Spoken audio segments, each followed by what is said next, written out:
యేసుక్రీస్తు నామములో మీ అందరికీ శుభములు కలుగును గాక. ఈరోజు దేవుని మాట రోమిలకు రాసిన పత్రిక 8వ అధ్యాయం 24 వచనంలో, మనము నిరీక్షణ కలిగిన వారమై రక్షింపబడుతుంది. ప్రియ సహోదరి సహోదరులారా, మనం నిరీక్షణ లేని వారం కానీ కాదు. మనం రక్షించబడింది, మనం రక్షణ పొందుకోవడానికి గల కారణం మనకు కలిగి ఉన్న నిరీక్షణ మాత్రమే. నిరీక్షణ కలిగిన వారమై మనం రక్షించబడ్డాం. ఏంటి ఆ నిరీక్షణ? ఆ నిరీక్షణ దేవుని మహిమతో కూడిన నిరీక్షణ. ఆ నిరీక్షణ పరసంబంధమైన నిరీక్షణ. ఆ నిరీక్షణ ఈ దేహము విడిచిపెట్టబడి మహిమ దేహమును ధరించి యుగాలు దేవునితో ఉండేటువంటి ఒక ప్రత్యేకమైనటువంటి శాశ్వతమైన నిత్య జీవము అనేటువంటి నిరీక్షణ. ఈరోజు ఒకవేళ ఈ లోకం మీద లోకం వైపు చూస్తూ లోకాన్ని ఆధారం చేసుకుని నీవు వాటిపైన నిరీక్షణ కలిగి ఉన్నావేమో.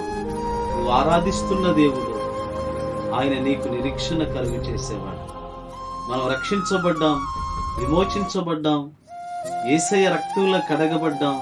కారణం మనకు ఒక ప్రత్యేకమైన నిరీక్షణ ఉంది. ఆ నిరీక్షణ యుగాలు ప్రభువుతో ఉండే శ్రేష్టమైనటువంటి నిత్య జీవం. అలాంటి నిత్య జీవం కొరకై నిరీక్షణ కలిగిన వారమై బ్రతుకుటకు దేవుడు మనకు కృపను అనుగ్రహించును గాక. ఆమేన్. ప్రార్థన చేసుకుందాం. అత్యంత ప్రేమ కనికరం గల మా యేసయ్య, మీ శ్రేష్టమైన నామానికి కృతజ్ఞతాస్తుతులు, స్తోత్రాలు. ఈ రాత్రి కార్యక్రమాన్ని వీక్షిస్తున్న మా ప్రియులను ప్రత్యేక రీతిలో మీరు దర్శించండి. మీ సన్నిధి, మీ కాపుదల, భద్రత వారు చేస్తున్న ప్రతి కార్యం మీద మీరు దయచేయండి. నిశ్చయముగా మీ సన్నిధి ముఖ కాంతి వీరి మీద ప్రకాశింపచేయండి. ఈ లోకంలో మాకు శాశ్వతమైన నిరీక్షణ ఏదీ కూడా లేదు. మా నిత్య జీవానికి నిరీక్షణ ఆధారం మీరే. అలాగున మేము రక్షించబడ్డాం. మేము విమోచించబడి శాశ్వత కాలం మీతో ఉండడానికి మీరిచ్చిన ఈ గొప్ప భాగ్యాన్ని బట్టి మీకు స్తోత్రాలు. మీ ప్రియబిడ్డలను ప్రత్యేక రీతిలో దీవించండి. అన్ని విషయాల్లో వారికి తోడై ఉండండి. వారి పాదములు త్రొట్టిల్లకుండా స్థిరపరచండి.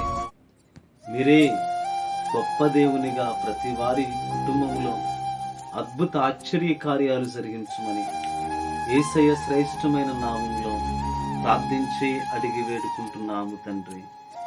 ఆమేన్. దేవుడు మిమ్మల్ని దీవించును గాక. God bless you all.